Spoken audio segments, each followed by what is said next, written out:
Is Bitcoin preparing for a second attempt at 30,000, or will the current downtrend continue? Let's go ahead and dive in. Okay guys, welcome back to the channel. I hope you all have a magnificent weekend. We're here to take a look at Bitcoin from a macro perspective. We'll also briefly go over the smaller time frame and the announcement from BlackRock Capital about filing an ETF with the SEC. But more importantly, the question of today's video is, are we going to see a retest at 30,000, or will the downtrend we have been in for the last 2 or so months continue and take us lower? Before we get into it, smash the like button, hit the comment button, and subscribe to the channel. We do daily videos of Bitcoin, focusing on the facts, the data, the technical and structural information, the economy, and the news events. No hype, no BS, no emotion, pure, honest, raw technical analysis. If you're interested in this kind of content, join us on Telegram as well. It will be the second link down below. You'll get access to charts, updates, videos, educational posts, news events, and so much more, guys. If you're interested in joining our VIP channel, you'll get access to not only trading signals, the exact entries, exact targets, exact stop losses. Not only will you get also access to all of our videos, exclusive updates, and exclusive analysis for altcoins, but you'll also get access to our trading and chart channel, where you'll get access to all our group chats. We teach you guys how to trade, we educate you from a mindset perspective, we teach and develop your trading skills, and we show you what it is like to be a trader. In this group, you'll get access to all of our members posting their charts, sharing their ideas, including my own. If you're interested in joining for our trading signals and all of that, you can go ahead and contact me via the pinned comment in the free channel to get more information and to get access. Let's dive into a video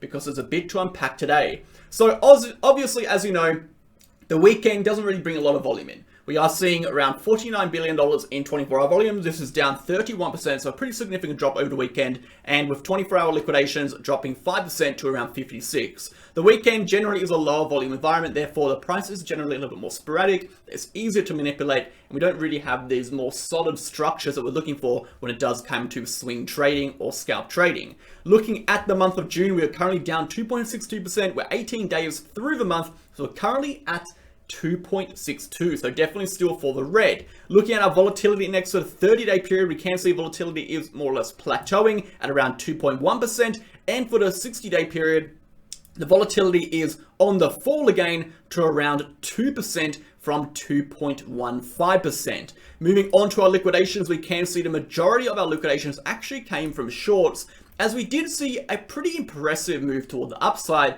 for Bitcoin, for Ethereum, on the backbone of the BlackRock Capital, which is the largest investment management fund. They own around 10 trillion, or manage around $10 trillion of assets, announced they are filing an ETF for Bitcoin with the SEC. And I want to go ahead and briefly touch on that, because I dug up an article from 2018 from BlackRock actually stating that they had no intention of launching an ETF for Bitcoin or cryptocurrency until the industry is quote unquote legitimate. This was from the CEO of BlackRock, Larry Fink. This was back in November 2018. So they've officially launched that ETF now with the SEC, the Securities Exchange Commission. The same people that are basically the head of that is Gary, the same people trying to sue Binance, trying to sue Coinbase, trying to bring down crypto. They've now launched this with them. The interesting thing is, if the SEC actually approves this, would that not approve or confirm that the industry is legitimate? Which will be contradictory to what the SEC is trying to prove, which is cryptocurrency is a complete scam. So on one side of the coin, they've got different rules to the public and retail. On the other side of the coin, they're pushing a whole different message. I think it's going to be very interesting to track this going forward to see what happens, because if they do approve this ETF, would that not confirm that the largest investment fund in the world believes cryptocurrency is legitimate and the SEC doesn't? Would that not be a contradiction? Yes, it would. It's going to be very interesting, so keep your eyes on that. Definitely keep up to date with what's going on. We'll post our updates in that channel. But the DXY, we'll get onto it. The DXY has moved toward the downside. As you know, the weekend is active. The markets are closed. S&P 500, Dow Jones, DXY all closed for now, but we can see the DXY ended the week at a nice base of support. This is support range around 102 to 102.5. We are expecting a possible bounce for the DXY here toward the upside again. We're not looking for any sort of higher time frame moves upwards for the DXY unless we can break above this dotted trend line. If the price is able to get above the dotted trend line, we expect a move to around about 106. If we fail to get up there and fail to break up through this level, we can expect a slow grind back down to 101 all the way down to possibly even 100. So keep your eyes open for that. Looking at the S&P 500, we have officially retested the upper level of our rising channel. We've been discussing this as a target for quite some time, ever since we broke a weekly candle here. We've been saying the ultimate target for this is going to be the rising channel resistance at 4,500. So we have seen that retest now. We do expect this trend to be respected. And therefore, I would not be shocked, and I don't think you should be surprised, if we see a red week for the S&P 500, or maybe over the next 2 or 3 weeks, we see a pullback. Now, this pattern here is a rising channel formation. It does have a higher degree of probability for a continuation toward the downside than the upside, but nothing in trading is for certain. Nothing is set in stone. Therefore, we can invalidate this bearish structure if we break a weekly candle and close a weekly candle above the uptrending resistance. Until then, the short to long ratio in terms of risk return is massively in favor of shorts. If we're going off what the market will do based on this index over here, we can expect this to come down and the rest of the market may actually have a red week. So definitely keep your eyes on that. Of course, if this does move down, we can expect the DXY to move toward the upside. Moving on from there, guys, the Dow Jones is in a very similar position. We do want to see a weekly candle close above our resistance, but we do not see that. We do have our uptrending support line over here. We get a weekly candle close below our uptrending support line, which is this dotted trend line. We can expect the price to move toward the downside. Let's go ahead, guys, and jump into Bitcoin. And we're going to be discussing today. I wanted to briefly interrupt today's video to discuss my favorite exchange, Bitget. If you're looking for a safe, honest, reliable, and accurate exchange, look no further than Bitget. You can sign up by the link in the description to support the channel and get access to 3 exclusive perks. That being up to $5,005 in trading rewards, up to 15% discount on your trading fees, and exclusive access to our MegaWhale promotion campaigns that we run every few months. Alongside that, guys, Bitget is a non-KYC exchange, meaning you do not have to KYC. It is completely optional. Bitget also has a protection fund that secures user assets against external hacks and threats in the space. Alongside that, guys, Bitget offers up to 125x leverage on futures with extensive amount of trading pairs and liquidity on the market. I highly recommend signing up to Bitget. It is the exchange I've been using for over a year and a half now, including all of our members. If you're interested in signing up, trading there, and supporting the channel, you can do so with the link in the description. Thanks for listening. What is going on with this price action? What do we expect to see now? Because we have seen 2 things occur. We saw our bullish target reach at 30,000, we sold. We saw our bearish target reach at 25.2. What next? The question is, what next? Do we expect the price to continue upwards and retest 30? Or do we think this downtrend, and it is a downtrend, if we go back to this chart over here, we can see we are very much in a downtrend. Do we expect this downtrend to continue and for the price to either retest these possible lows or even push further toward 20,000? So let's go ahead and unpack all of this. So first and foremost, we do have to understand we are very much in a downtrend. We can use this chart here, or we can use this chart to explain it.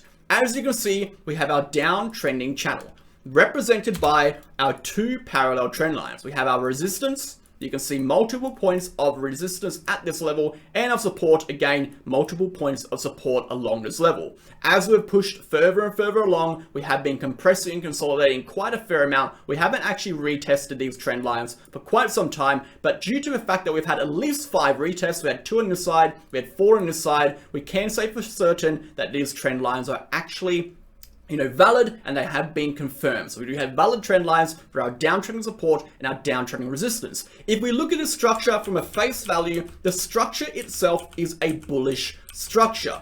Now, that doesn't mean it's an uptrend. It's very much a downtrend. This is a downward trending structure. It is a bullish consolidation. We have a downtrending structure, okay, that has a higher degree of probability of a break toward the upside. So if we do take a measured move from this structure, we can see if we apply that to our assumed breakout point, let's just say for 27,000, this would actually take us back above $30,000 and thus would facilitate what we said at the start of the video, a possible retest of $30,000. So the next question is, when do we expect this move to play out? And how do we validate that the breakout is going to be a solid breakout and not just a fake out toward the upside? So that is when we go back to this chart over here, guys. We are looking at our momentum. We are looking for two things. We are looking for a daily candle close above that down trending resistance, as well as the momentum to shift. If we see those two things there, we are going to see a move toward the upside, and the move toward the upside, if we assume it will complete the entirety of the measured move from this pattern, would take us just over $30,000. So the bulls have a chance to push it upwards on the higher time frame. They do need to see that momentum shift and the breakout of the trend line. But until we see that, we are still in a bearish trend. The price is still moving downwards in this downtrend. There is no denying that. It is a fact. It is a provable claim. There is nothing you can say or show to prove that it is not. It is incredibly obvious. We are in an overall downtrend. So the question is, are we going to see that breakout sooner, or are we going to see it later? Will we get the breakout now, or are we going to see another move toward the downside?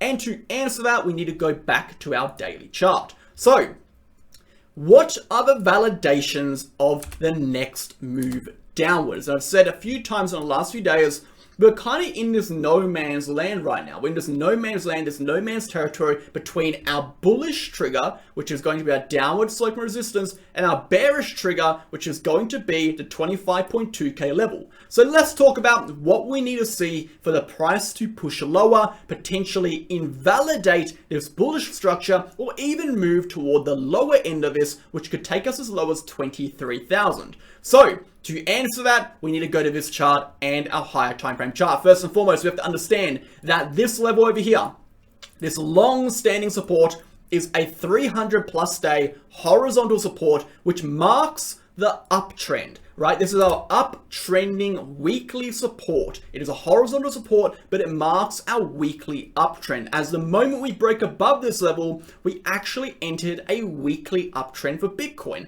We have come back and retested it. So technically, our weekly uptrend is still intact, although it is weakening. So a loss of 24.4K will confirm a extended move toward the downside. If we do look at these liquidity zones, look at 23,000. There's a nice strong peak on 23,000, guys. We have seen these high points over here on 23,000 that could act as a potential support zone. If we go back to this chart over here, where is the possible low? Right between this gap on the volume range at 23,000. This could be a very possible and real target for Bitcoin if we do push lower. So what will we need to see for the price to push lower? So evidently and obviously enough, we're going to need to see the daily candle push below 24.4K. That is very obvious. We'll come down to a smaller time frame in a second and discuss from a smaller time frame perspective what specifically we need to see before we actually get into that. But from a higher time frame, it's quite obvious we need to see 24.4K lost. From a weekly perspective, from a weekly technical perspective, we need to see one key thing. There's one explicit thing we want to see, and that is going to be the loss on the weekly chart of the Gaussian channel midline. This is the Gaussian channel midline. As you can see, we have perfectly retested that point. A loss of the Gaussian channel midline will do one main thing. It is going to confirm that the weekly uptrend we have been in ever since we entered this Gaussian channel has now lost so much strength that the trend has flipped. The trend has flipped from weekly bullish to weekly bearish. That is a significant level of support. So if we see that occur, we can expect the price to move back downwards. The reason I say we are in no man's land, because this territory between this downtrending resistance of the upper band and lower band, in my eyes, is a consolidation. This is a no man's land territory. We are in a downtrend, but we are not weekly bearish. We're in a daily downtrend, but we are not in a macro uptrend. We are in this no man's land territory, in this massive higher time frame consolidation and decision phase for the next move. I do not think we are macro bearish. The charts are not suggesting we are macro bearish. The charts are suggesting we are weekly bearish, we are daily bearish, and that is why I sold at 30,000 and I targeted towards 25.2. For us to turn into a higher time frame bearish trend, we need to lose 24.4. If we lose 24.4, we go into this bearish high time frame trend. We will, as a result, would have lost that Gaussian channel midline. We would have, as a result, lost the 200 moving average, rejected from the 200 moving average. We, as a result, would have lost a 50 EMA support and our smaller time frame moving average supports, and we would officially flip the weekly trend bearish. Right now, we are in a downtrend. The weekly trend is very slightly still intact, but it is significantly weakening. We have to bounce here or the price goes lower. So do not make any drastic higher time frame decisions at this point. I've said it once and I'll say it again. Yes, I bought at 16.5. Yes, I sold at 30,000. No, I did not buy at 25.2k because when I purchase high time frame positions, I purchase from positions of strength. The actual price of the asset means incredibly nothing. It means nothing, absolutely nothing to me, really. I care about the rate of return I get after I purchase, and I want the best risk return on my investment. So I look for when the price has strength. In my opinion, if you want to see a daily flip, we want to see what we said before, a daily breakout, okay guys? If you want to see the price move lower and you want to try catch the bounce, I believe a possible entry point for Bitcoin is going to be sitting around about that 23,000, potentially a tiny bit lower, tiny bit higher range if we do come back toward this level. So let's go ahead, guys, and discuss what's happening in the short term, because we have now discussed exactly what we need to see for the bulls to push upwards and what would happen for the bears to push it lower. So on the smaller time frame, let's absolutely delete everything, guys, and really go down to a small time frame. So as we can see, guys, we'll go ahead and draw some boxes in. We had our 25.2. Let's just go ahead and quickly input this, our 25.2 to 24,400 major support range. Awesome. We can see we had that level here. We pushed in it temporarily. We found some decent support and we moved toward the upside. We had a decent climb upwards until we got that ETF announcement. So we climbed upwards and climbed upwards. We saw a nice long move down to retest 25.2. Awesome support resistance flip. And this move over here, we caught in VIP on Ethereum and we saw a nice strong move upwards. This move was basically triggered by the ETF. Now I like to say this. Price moves first and then news comes in. It's not the other way around, guys. The people who get access to news well before the public.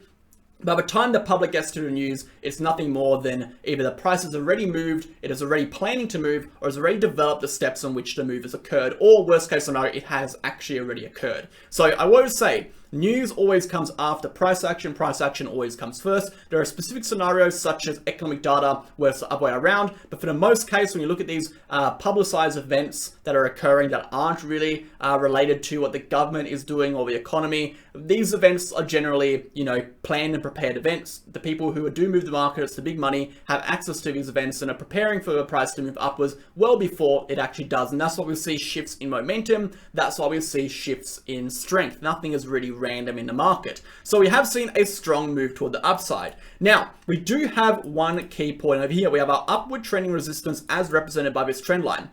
If you do remember back to our charts a few days ago, we had this uptrending channel. In fact, we had this rising channel, which we broke toward the downside. We have now pushed back into. We have retested that 26.8k level, which is a very key resistance. So let's go ahead and pop in the 28 26.8k level to 26.6k level as our resistance. As you can see, this is now our next resistance. So we do need to break above our 26.8k level to see any sort of continuation higher. And if we do look at that daily downtrend, we can see a daily downtrending resistance is sitting at around 27,000. So 27,000 to 26,800 is going to be a point of resistance. On the smaller time frame, let's take a look at what the markets are saying from a technical perspective. So we have seen the price push upwards. We saw the momentum break toward the downside on the hourly. Upon that momentum shift, we haven't really seen the price budge too much. In fact, this is actually looking relatively strong for now. We are seeing sideways compression underneath resistance, and we have seen momentum move toward the downside. But again, the price really hasn't had too much response. We don't really want to be fading strength. You can fade the weakness. We don't really want to be fading the strength right now. What I'd be looking at for a confirmation of a move toward the downside would be a loss of the 30-minute 50 EMA. Now, the reason I'm saying loss of a 30-minute 50 EMA is because this entire move toward the upside over here, we have actually remained above the 50 EMA on the 30-minute chart. So a loss of the 30 on this chart, on the 50 EMA, will signify something we haven't seen during this move toward the upside. The reason I'm going off the 50 EMA here is because it represents the strength of price action. When the price is under the 50 EMA, it represents a short-term shift in strength. Now, obviously, we know price strength is a combination of momentum, volatility, volume, etc., etc. So the breakdown of the 50 doesn't represent, oh, we just lost a 50, but it represents that the volume has been decreasing, the strength of price action and momentum has decreased to a point where this resistance has actually provided enough resistance to where the price could potentially move back toward the downside. So I'll be watching that 50 EMA for a breakdown to signify a shift in strength. The reason I am doing that is because if we look at this price action from a structural perspective, we don't really have too much to go off, right? Our uptrends aren't very well defined. We do have a potential uptrend over here, okay? We could even draw another potential uptrend over here. Our RSI that we usually do use to validate these lows and highs aren't matching up very well with the price action, and this generally happens in either high emotion environments, news-driven price action, or of course low volume environments. So a price action is definitely behaving in a way in which we can't really run a what you would call a high confidence structural analysis, and therefore we are falling back on our metrics of price action to help determine where the price will go next. So assuming this trend line is intact, assuming the 50 is intact, we can expect the price to actually climb back up and potentially retest 27,000. 27,000 in my head is going to be the next point of which I'd be looking to take potential rejections from, maybe even a short from, or if we do break above on the daily, will signify a shift in the daily uptrend or the daily trend. But until then, guys, if we do lose this potential uptrend, which is over here, that could be the trigger for a move toward the downside. But I don't think we're going to see too much happen over Sunday. I think we're going to see a big move happen next week. Next week's going to be a really big move for the markets. I think we're going to see a good directional move, a little bit more confidence coming into the markets. But for now, I'd be staying cautious. I wouldn't be trading too much. I wouldn't be over trading. I'd be watching the price action. For a smaller time frame, what you should be watching right now is, of course, this uptrending support line. Watch what it does. The 50 EMA on the 30. Watch what it does. If we lose these levels, where should your targets be? Well, we already know we have a very major support down at 25.2. Awesome. Okay, it'd be very hard to go back to that range. If we look at our historical range over here, we have a very strong amount of support between 26 to 25.8. We know that is another support level. So if we lose this uptrending support, I'd be looking for a move toward 25.6 to 25.8 for either a support and a bounce upwards, or if lost, that is when I expect 25.2. So remember, if 25.8 is lost, I expect a move back to 25.2. While we remain above 26 to 25.8, and just to remind you, 26 to 25.8 is going to be this major support right over here. While we remain above that level, we have to expect the price on the smaller time frame is doing nothing but consolidating and pushing upwards to retest this downtrending resistance. Thanks for watching, guys. I'll leave it there. I hope you have a great weekend and enjoy the rest of your day. I'll catch you guys in the video tomorrow, but we have a little bit more price action and confidence in the charts. See you then.